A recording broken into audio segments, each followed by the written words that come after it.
Hello and welcome to Bangladesh Today. I am Smita Prakash. Bangladesh's economy has managed to remain stable and on track despite the political upheaval and protests by the opposition. It is now targeting an extreme poverty-free country status by 2021. To discuss this and more, we have with us Akash Jindal, an expert on economy and markets. Welcome to the show, Mr. Jindal. Mr. Jindal, my first question to you is that, the IMF's executive director, he says that Bangladesh has managed to bring inflation under control. Now, the usual view, the Western view at least, or perception about Bangladesh is that it's a basket case country. Now, how did Bangladesh manage to rise above that and come to a position where inflation is under control or almost under control? See, things are changing. Now it's not the same case as of now. Earlier, if you talk about 70s, yes, it was a new country. They had got independence. They had a huge expenditure as far as war was concerned. That was a dent on the economy. Then you had a famine. Then you had political instability. So if you talk about that particular era, I think yes, Bangladesh was not an economy which could be called as an economy on the proper track. But now things are changing. Exports are there, GDP growth is there, current account surplus is there. So if you ask me, my view would be that yes, they are going towards reducing inflation. We can't say that inflation has been totally eradicated. It can't be, but yes, inflation control, inflation has been capped up to a certain extent. But let me tell you one more thing. When you talk about the entire thing in an international perspective, there is lot good which can happen to Bangladesh. I mean, there's a lot of potential in that country which has not been realized. So according to me, from the status it was earlier, they have progressed, and from here on they can grow a lot. In case you have a positive vision, in case the things are approached properly, lots and lots of things could be done. How important is political stability in bringing inflation under control and for growth? I think it's the most important thing. Not only for Bangladesh, but for any country in the world, political stability is very important. Because see, it's the politicians who make the policies. Now, in case policies are there for a particular period of time, 4 years, 5 years, and in case political stability is there, those policies could be implemented. Now, in case political instability is there, firstly, there wouldn't be any firm policies, there wouldn't be any consistency in the policies, policies would keep on changing. And then again, if instability is there, politicians wouldn't be in a position to take strong decisions and to implement those decisions. Having political stability, you could take decisions, and that is what is required in Bangladesh. Because if you see the economy, there could be things which could be done where poverty as well as inflation could be reduced. I know there are cases of extreme poverty there, but poverty reduction could be there. Now, if you ask me to elaborate, I think there are 3-4 needs. Things I'll tell about those things, then further we can elaborate in further discussions. One is infrastructure growth. Secondly, automation of agriculture, which Bangladesh actually needs. Thirdly, more penetration of exports. Fourthly, industry. In case work is done on 4 things, I think poverty alleviation up to a lot extent could be achievable. Now, they're saying 2.5 crores is the figure that's available about extreme poverty families. That's a large number. Now, to bring them into the development process, that requires huge amounts of funds as well as a program which is like on track and will not get off track regardless of which government comes to power. You know, like otherwise by 2021 they're not going to be able to achieve it. So is it possible to achieve that much, like such a huge number to be brought out of poverty, extreme poverty? See, the way you have put things, I'll put the second thing first. In case you have a government which is stable, which is on track, then money could be sourced. Because money could be sourced from international agencies, international money could come, but for all that, you need to have things which are on track, which are consistent. I'll give you an example how this could be done. Firstly, infrastructure. There is lot which could be done for infrastructure in Bangladesh and which needs to be done. Now, road connectivity of Dhaka and other cities, rail connectivity, air connectivity, then you have a coastline also, so connectivity, electricity supply, these things needs to be done.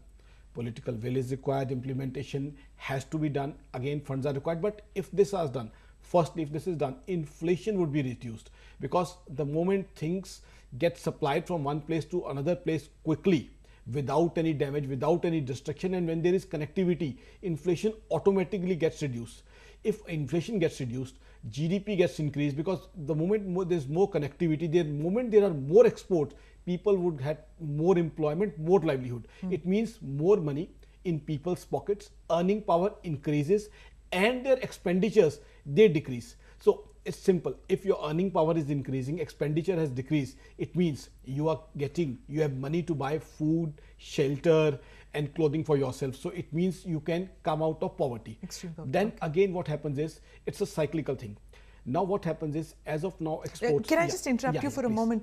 There are lots of people who think that, giving out doles is one way. Now you're telling me that's not the way, that's probably not the way, but it's infrastructure development and all that you're talking about. So is it, tell me, where is the contradiction, this dole and handing out, subsidies, or is it infrastructure development and the funds and all that you've been talking? Can they both go simultaneously? First part I'll answer that way.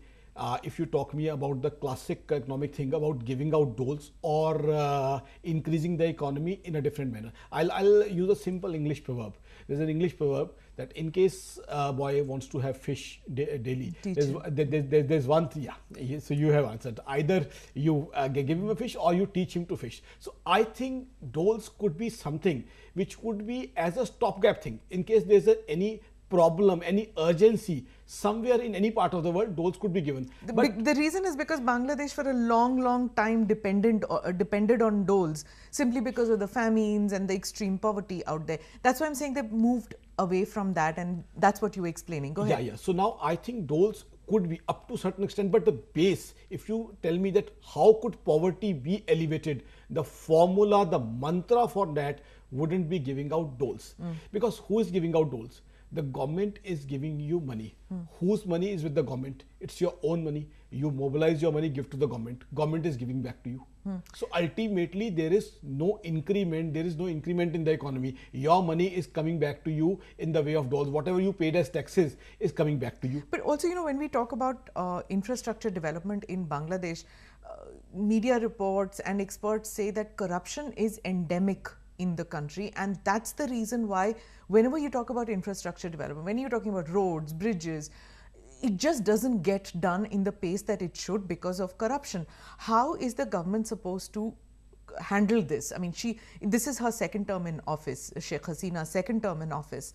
Should she make this as her priority, absolute priority, to get infrastructure going, to get development going, and to rid the country of corruption? If there could be an English term better than immediate priority, absolute priority, I would have used that. I totally endorse you, T2T, on that. Yes, corruption should be eradicated, because what happens is, I just explained that you have to have good plans and you need to execute that. So now, in case you make good plans, but while implementing, while executing, and you very rightly said, infrastructure implementation has to be done at the ground level. Now, in case very good planning is being done, everything is being planned on, but while implementation is not being done, infrastructure is a system. In case you don't even implement some of the systems, I'll give you an example of a 1000 kilometer road. Now, in case you have not done 50 kilometers, or a bridge needs to be done, which is not being done, or corruption is being there, so what would happen? The entire 1000 kilometers, not only that, but the entire economy of the country would suffer because of that. I think if corruption needs to be eradicated, it needs to be targeted, and that could also do a lot benefit, because implementation is something which would be done in case you have a corruption free thing. And I think it should be monitored, it should be done, it should maybe reach the conclusion, the logical conclusion should be there, then only things would get moving, of course. If we were to compare it with, say, Pakistan, in this region, if we were to compare it, Pakistan's also had kind of political stability. One government finished its full term, the next government has come.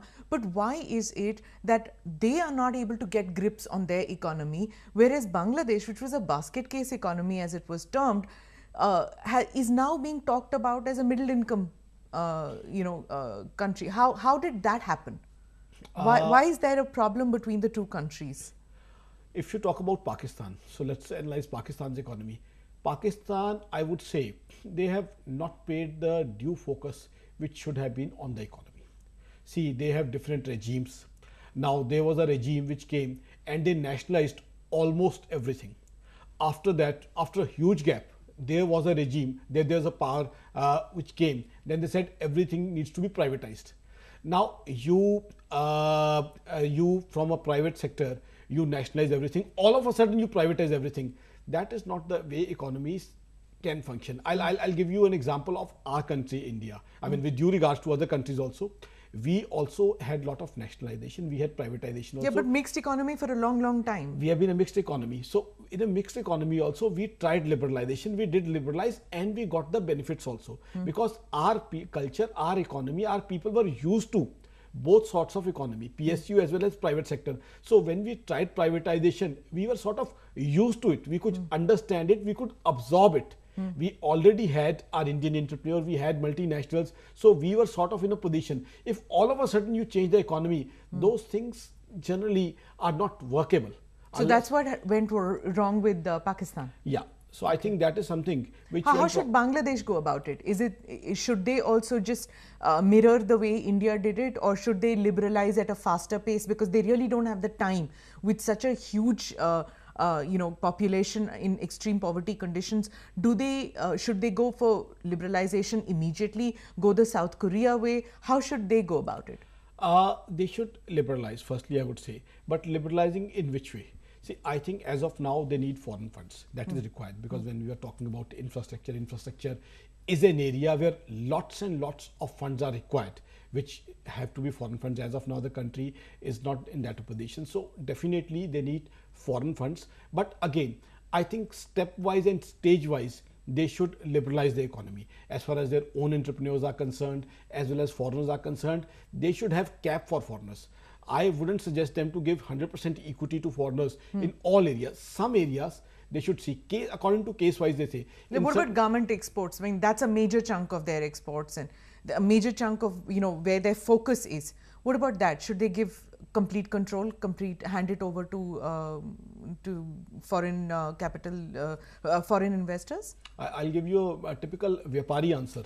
The typical Vyapari answer would be, they should see which are the export areas in case they are handed over to foreigners where they can excel, and which are the areas which in case they stay with them, they can continue benefiting. Because ultimately, see, I would say sweeping decision for the entire thing wouldn't work. Sweeping decision in case other countries have also taken, you were giving examples of other countries, sweeping decisions don't work. So you have to analyze which are the areas where foreigners, in case they come with capital, you need their capital, plus they can add value, they can add some technology and expertise. In case you have an area where already you have technology, expertise and capital is not required, or you are getting money from your buyers, so I don't think there they should allow. So they should see what suits their economy. I mean, there's a temptation. Knowledge-based industries, has that worked well with, say, India?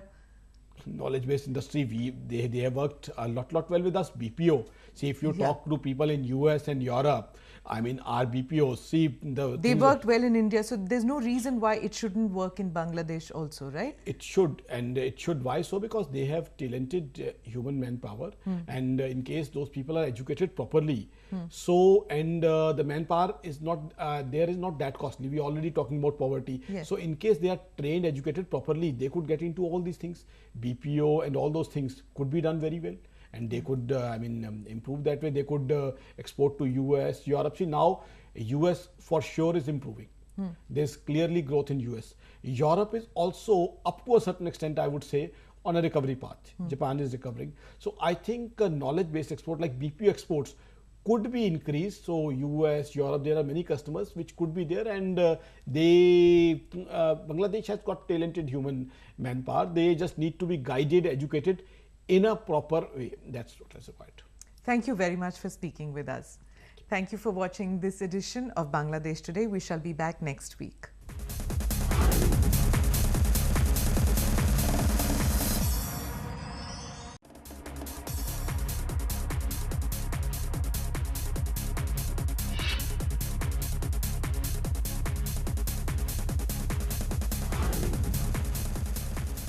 Hello and welcome to Bangladesh Today. I am Smita Prakash.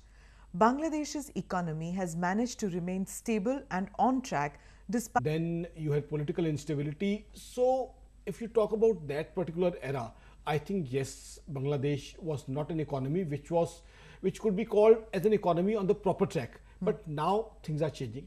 Exports are there, GDP growth is there, current account surplus is there. So if you ask me, my view would be that The IMF's executive director, he says that Bangladesh has managed to bring inflation under control.